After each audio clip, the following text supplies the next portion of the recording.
Mr. Jordan this time fouling out Paul Pressey with another gliding double pumping drive to the basket. Pressey is a smart dreams come true. I can grow without. What's going on, y'all? I'm about to get into this Michael Jordan video. I don't really know a lot about Michael Jordan, so I'm about to watch this video. I'm kind of burnt out on Larry Bird. I watched as many Larry Bird videos as I can. I'm not burnt out technically. If there's more videos on Larry Bird, I'm going to watch them, but I think I've watched them all. So let's get into this Michael Jordan video and be sure to hit that like button. Let's get it, silly butt. Remember Michael Jordan's NBA debut? He almost ended his career in his first game with a dunk attempt. He hit the floor in the third period on the receiving end of a Jeff Ruland elbow and hip maneuver. You could hear the air rush out of the arena. He was motionless on the floor about 30 seconds before getting up and rejoining his team. 3 days later, he was about to earn his name in the NBA. The Milwaukee Bucks were not just an opponent, they were Chicago's nemesis. Every time the Bulls played Milwaukee, they lost. And in 1984, the Bucks had the perfect weapon to stop rookies from getting comfortable. Sidney Moncrief, back-to-back Defensive Player of the Year, the reigning king of perimeter defense, a man who made all-stars work for every single point. Chicago Stadium, on the other hand, was packed. When Jordan stepped onto that court on October 29, 1984, he was about to face his biggest test. In only his third NBA game, Michael Jordan was making a name for himself, thanks to Quinton Dailey, who failed to appear for the game. Dailey could not be reached by club management. Jordan played without the benefit of a backup point guard, but Dailey's absence pushed Jordan even harder.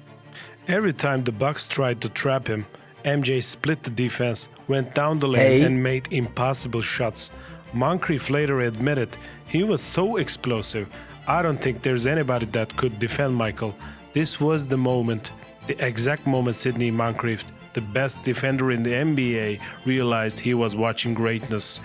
When you play against Michael, you're in for a night of all-around basketball, because this rookie will hound you everywhere you go. He was sensational down the stretch. The Bucks couldn't do anything with him. They tried double-teaming him, and he just jumped right over it. He showed tremendous poise. Very few rookies can come into the NBA and dominate like this. This is where the gamble starts. Jordan sees the entry pass going into the post. 7-footer has position. Easy bucket, right? Wrong. Kevin Loughery used to yell at him for this. Stay with your man. But Jordan couldn't help himself. He had to make the play. He had to turn every possession into the chaos. But it worked. But first, the Bucks crushed the Bulls for 3 quarters. The Bulls fell behind by 7 early in the 4th quarter. The Bulls coach Kevin Loughery had enough and said, Jordan, take the ball, penetrate and score, or pass to the open man. If he had to do it single-handedly, Jordan was going to make the Bulls a winner. He made all the big plays and brought the Bulls back. One step. That is the difference between Michael Jordan and everyone else. One explosive step and the defender might as well be playing a different sport. By the time they process the movement, the ball is in the air. By the time they contest, it is already going through the net. This isn't practice gym shooting. This is game speed. Elite defenders. And Jordan's making them look like they're running through quicksand. His first step was so explosive that by the time your brain processed he was moving, he was already pulling up. And speaking of crowd, they're just not cheering. They are in shock. They're witnessing something they've never seen before. For years, Bulls fans had suffered through losing seasons, empty seats, boo birds. Their franchise was dying, but now look at them. Every time Jordan touches the ball, they rise to their feet and celebrated it like crazy. The building shakes, the grown men jumping upside down. The defender's weight is going backward. Jordan's rising up. He doesn't need separation like modern players. He creates it instantly. One step, one dribble. Defender's still recovering. Jordan's shot is already in the air. Jordan sparked the comeback that included his 3-point play with 47 seconds left.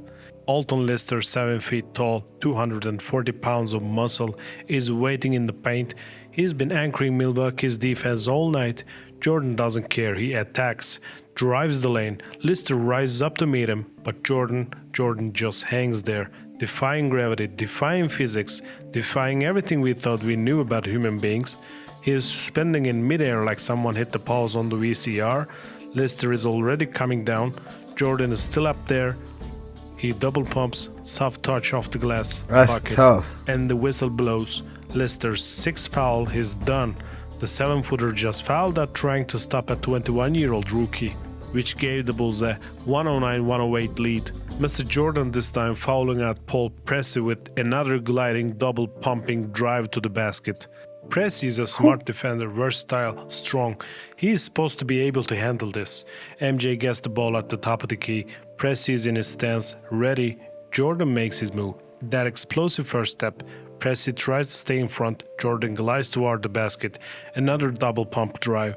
Another moment of aerial artistry. The ball's going up. Pressey has no choice. He fouls hard. Whistle blows. Pressey's sixth foul. He's done. 2 Bucks starters.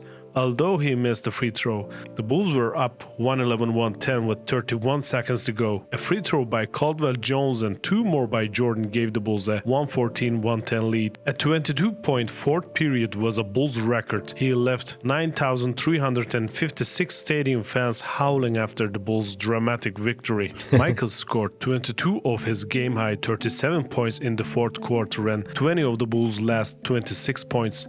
4 of them came in 2 sensational moves to the basket that sent the stadium crowd into delirium and had the Bucks in awe. A legend was born. Why and how did MJ dominate his third game? Because he did something that few players can do upon entering the league, and that is to study his opponents and learn from their mistakes. The Bulls were 5-2 in the preseason, with Jordan averaging 30 minutes of playing time. 22 points while shooting 59% from the floor and 86% from the foul line. Not bad for a rookie. The regular season started with his NBA debut. MJ's value to the team didn't necessarily show up in the box score. He had 9 rebounds and 16 points. Jordan was double teamed most of the game. Then MJ dazzled the Bulls fans with 2 driving hesitation layups in the next 30 seconds to help the Bulls grab an insurmountable 98-82 lead. He scored only 21 points in the second game but got his first dunk, which was an alley-oop. He got his first rock-the-cradle dunk. In slow motion, he looked like an astronaut who did a lunar revolution and went back to Earth. He smoked Sidney Moncrief, who was the best defender in the league at that time. Moncrief could shut people down. He blocked Moncrief, dunked over him. He made his statement, but it didn't matter. The Bucks won the game. But he learned and studied the Bucks defense in his second game. Jordan knew that he could easily beat Sidney Moncrief one-on-one and counter the Bucks coach Don Nelson's double-team tactics.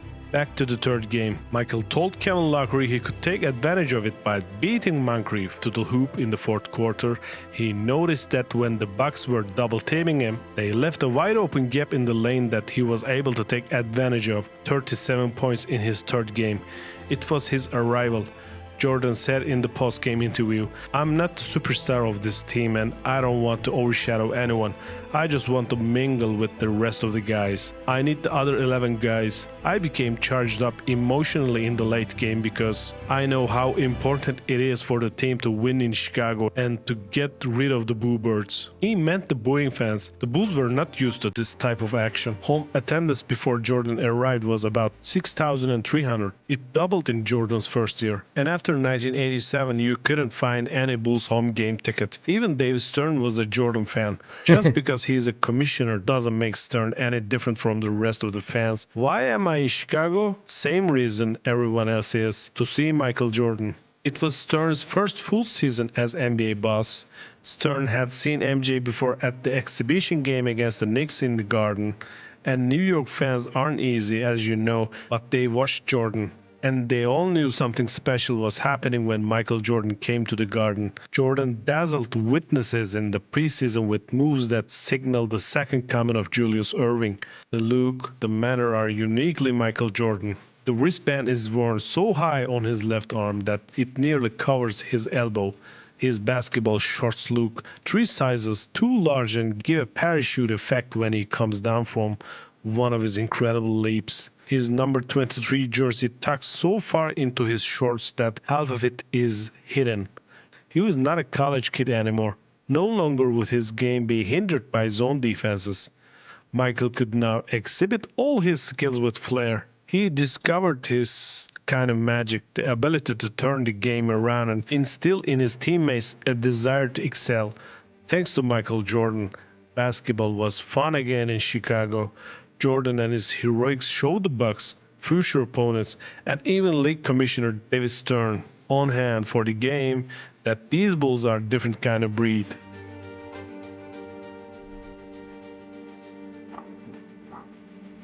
Good dunk. That rock the cradle dunk that MJ be doing all the time is crazy.